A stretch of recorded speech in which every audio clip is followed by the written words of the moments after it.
Olá, meus irmãos, a paz do Senhor Jesus. Eu sou o pastor Alexandre Martins e nós estamos agora com mais uma aula da nossa matéria de discipulado cristão. Você que tem acompanhado as nossas aulas, tenho certeza que você está gostando e que está absorvendo este aprendizado para colocar em prática na sua vida. Nós estamos falando atualmente sobre atitudes que devemos tomar depois que nós aceitamos a Jesus como Salvador. Na aula passada, que foi a aula de número 4, nós falamos sobre a terceira atitude, que foi viver uma vida de vigilância. Então eu falei sobre o que é vigiar, que vigiar é estar atento, estar apercebido, precaver-se. Falei também sobre por que é preciso vigiar, falei sobre a vigilância, que ela não pode ser confundida com medo nem com ansiedade, tá bom? Dei algumas orientações aos irmãos sobre o cuidado que devemos ter nesse tempo de apostasia. Também falei sobre alguns sintomas da falta de vigilância, entre eles o relaxamento com a vida espiritual, que o crente ele não deve relaxar com a sua vida espiritual, tá bom? E falei também sobre a quarta atitude, que é a atitude de se alimentar da palavra de Deus. E eu disse aos irmãos que a falta do alimento da palavra é a razão porque muitos enfraquecem e se desviam do caminho do Senhor, E eu disse também aos irmãos que meditar na palavra é uma obrigação de todo crente, tá? E terminei também falando sobre o que eu devo fazer com a Bíblia. Eu devo examinar, eu devo manejar bem a palavra e devo praticar também a palavra, tá bom? Então, nesta aula de hoje, meus irmãos, nós vamos falar sobre 3 atitudes, tá? Nós vimos falando 2 atitudes cada aula.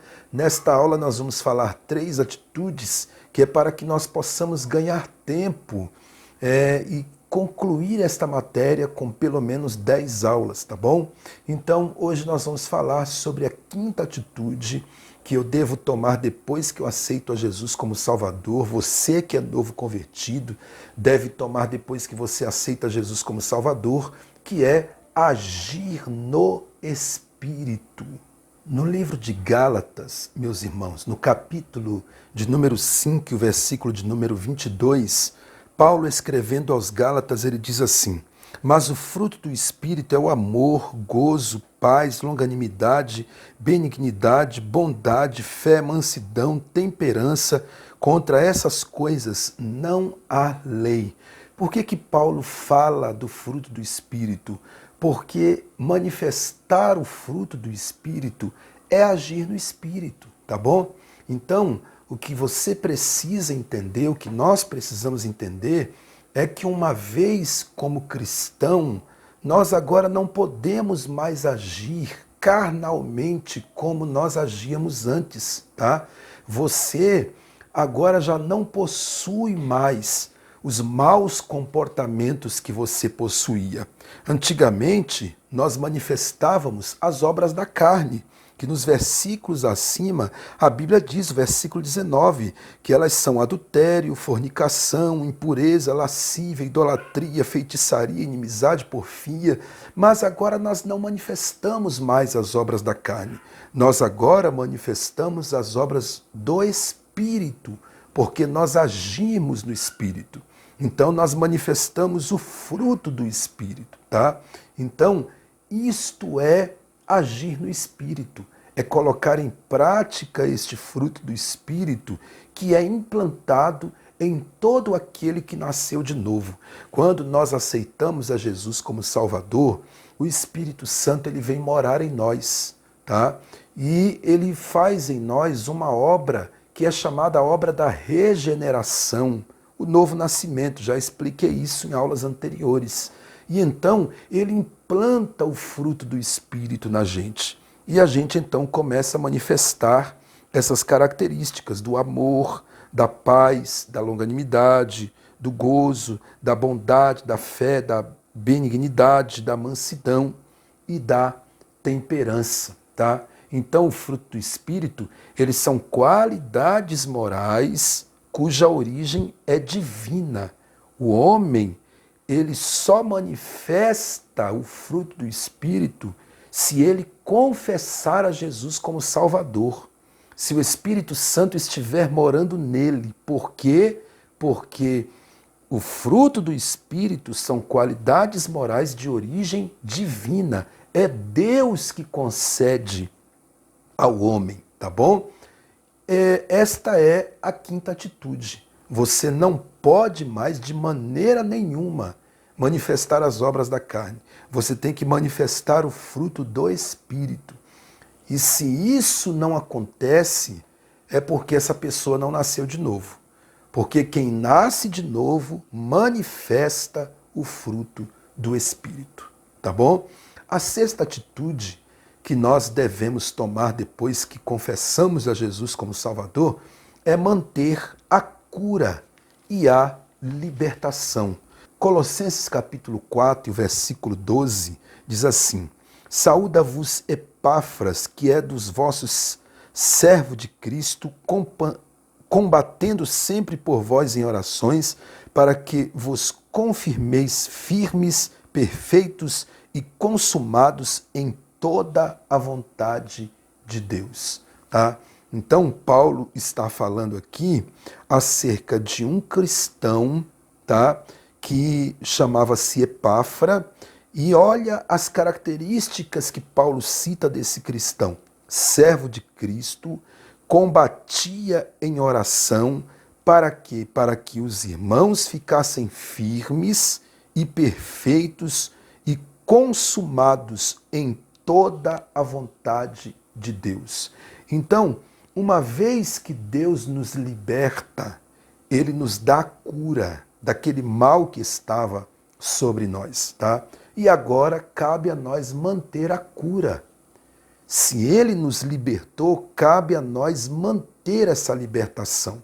Quando você aceitou Jesus, você tinha vários vínculos, que nós chamamos de vínculos malditos, vínculos com o pecado, com o diabo, com coisas malignas, né?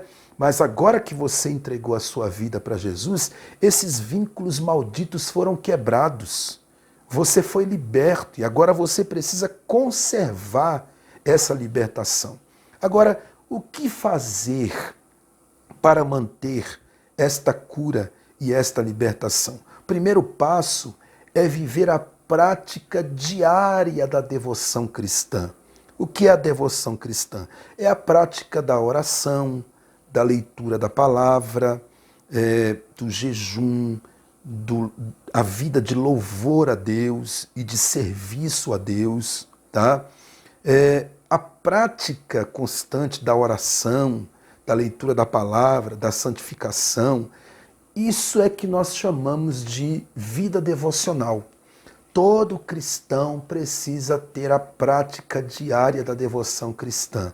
Essa é a primeira maneira de você manter a cura e a libertação. Porque quando você pratica a devoção cristã, você está subjugando a sua carne, subjugando o velho homem, e você está alimentando o seu espírito para que aflore em você o fruto do Espírito, que são o que eu já disse aqui, tá bom? Então, irmãos, é muito importante a prática diária da devoção cristã.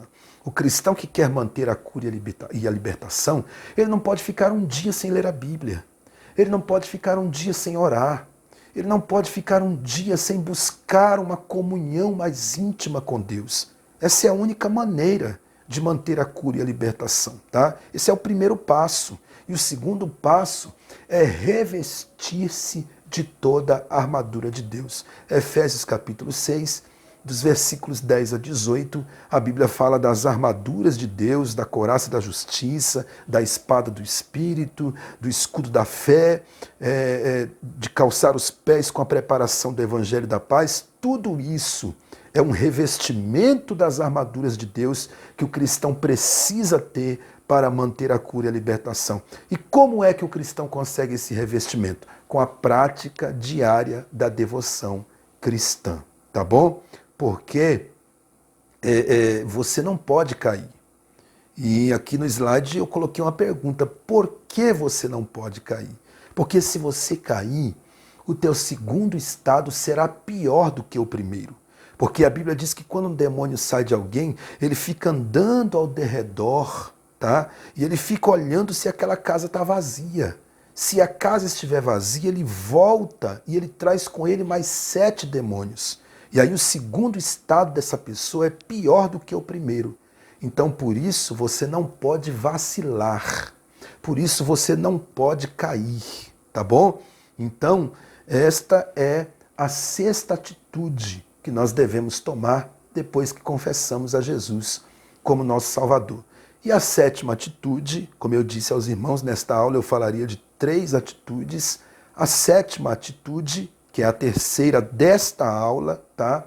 É que você precisa pedir conselho ao seu líder. Provérbios, capítulo de número 11 e o versículo de número 4, versículo 14, Provérbios 11 e o versículo 14 diz assim: não havendo sábios conselhos, o povo cai, mas na multidão de conselhos há segurança. Você sabia que tem muita gente com a vida fracassada porque não dá ouvido a conselhos? Você dá um conselho aqui, a pessoa vai ali na frente e faz tudo diferente, faz tudo errado, tá? E o cristão, principalmente o novo convertido, ele precisa buscar conselho do seu líder, que tem mais experiência. Você precisa entender que Deus colocou um líder na sua vida e essa pessoa que ele colocou é alguém que sabe o caminho, é alguém que tem experiência. Então você deve contar com o seu líder, você deve pedir conselho a ele, pedir oração a ele, você precisa confiar no seu líder.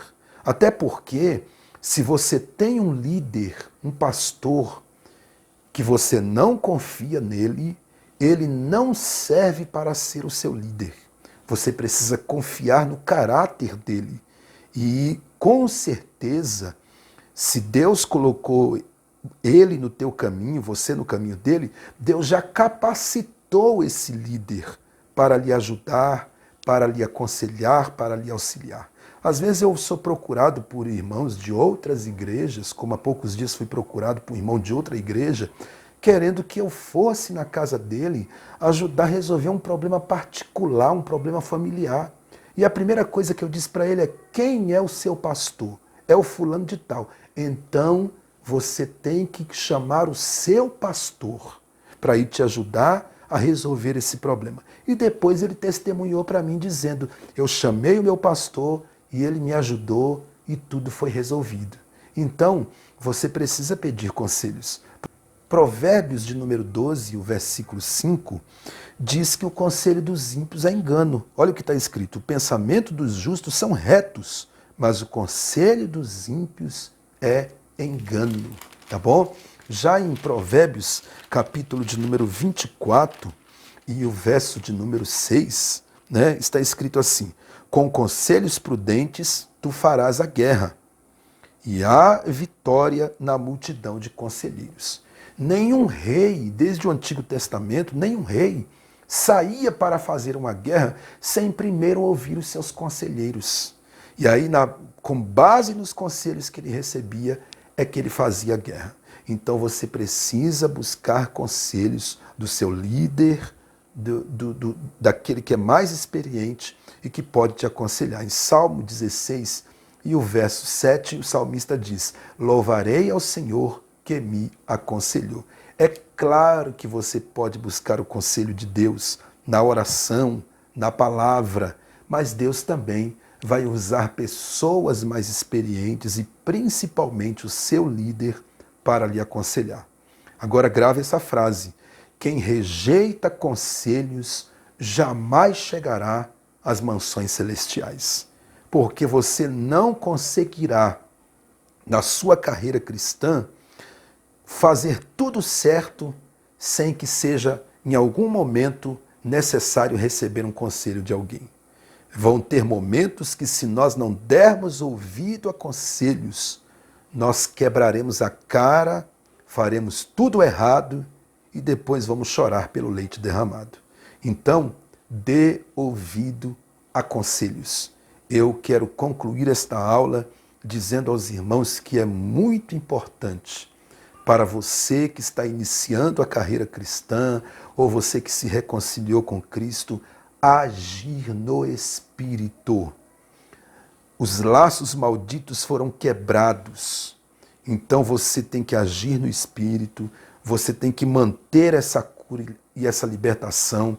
E quando você estiver diante dos desafios da vida, peça conselhos a Deus, peça conselhos ao seu líder, busque também conhecimento da palavra, porque Deus nos aconselha muito através da palavra também, para que você tome as decisões certas na vida com prudência e você desfrute do melhor de Deus para a sua vida, tá bom? Esta foi a nossa aula de hoje, é a nossa 5ª aula, tá bom? Se você não se inscreveu no canal ainda, se inscreva, clica no sininho para você receber avisos quando eu postar os próximos vídeos, tá bom? E tem muita novidade para esse canal e com certeza você vai gostar muito, tá bom? Deus abençoe, um grande abraço, até a próxima aula.